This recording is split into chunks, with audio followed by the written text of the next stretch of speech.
warahmatullahi wabarakatuh. Kami dari siswa SMA Negeri 20 Makassar, kelas 11 IPS 1, ingin mempresentasikan sistem hukum dan peradilan. Yang pertama yaitu pengertian peradilan nasional. Menurut Kamus Besar Bahasa Indonesia, peradilan adalah segala sesuatu mengenai perkara pengadilan. Nasional adalah bersifat kebangsaan, berkenaan atas berasal dari bangsa sendiri meliputi suatu bangsa. Kemudian para ahli yaitu menurut Ahmad Ali, hukum adalah seperangkat norma tentang apa yang benar dan apa yang salah yang dibuat atau diakui eksistensinya oleh pemerintah yang dituangkan baik dalam aturan tertulis atau peraturan maupun yang tidak tertulis, yang mengikat dan sesuai dengan kebutuhan masyarakatnya secara keseluruhan dan dengan ancaman sanksi bagi pelanggar aturan itu. Penggolongan hukum. A. Menurut sumbernya, hukum dapat dibagi dalam 1. Hukum undang-undang. 2. Hukum kebiasaan. 3. Hukum traktat. 4. Hukum jurisprudensi. B. Menurut bentuknya, hukum dapat dibagi dalam 1. Hukum tertulis. Hukum ini dapat pula merupakan A. Hukum tertulis yang dikodifikasikan. B. Hukum tertulis yang tidak dikodifikasikan. 2. Hukum tak tertulis. Hukum kebiasaan. C. Menurut tempat berlakunya, hukum dapat dibagi dalam 1. Hukum nasional. 2. Hukum internasional.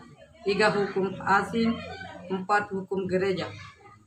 Unsur hukum. Yang pertama, peraturan mengenai tingkah laku manusia dalam pergaulan masyarakat. Yang kedua, peraturan diadakan oleh badan-badan resmi yang berwajib. Yang ketiga, peraturan bersifat memaksa. Yang terakhir, sanksi pelanggar peraturan tersebut adalah tegas. Hukum Indonesia. Tata hukum Indonesia merupakan keseluruhan peraturan hukum yang diciptakan oleh negara dan berlaku bagi seluruh masyarakat Indonesia, berpedoman pada Undang-Undang Dasar Negara Republik Indonesia tahun 1945, dan pelaksanaan tata hukum tersebut dapat dipaksakan oleh alat-alat negara yang diberi kekuasaan. Lembaga-lembaga peradilan. A. Peradilan umum, berwenang menyelesaikan perkara perdana dan perkara pidana.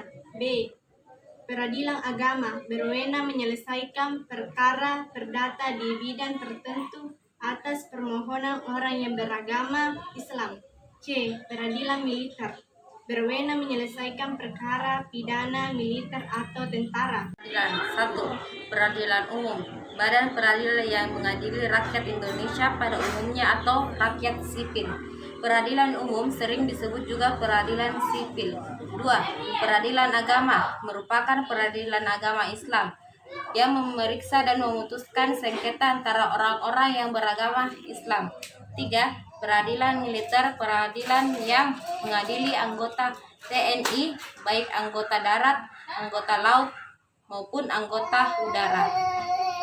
Sekian dari kelompok kami, kurang lebihnya mohon dimaafkan. Wassalamualaikum warahmatullahi wabarakatuh.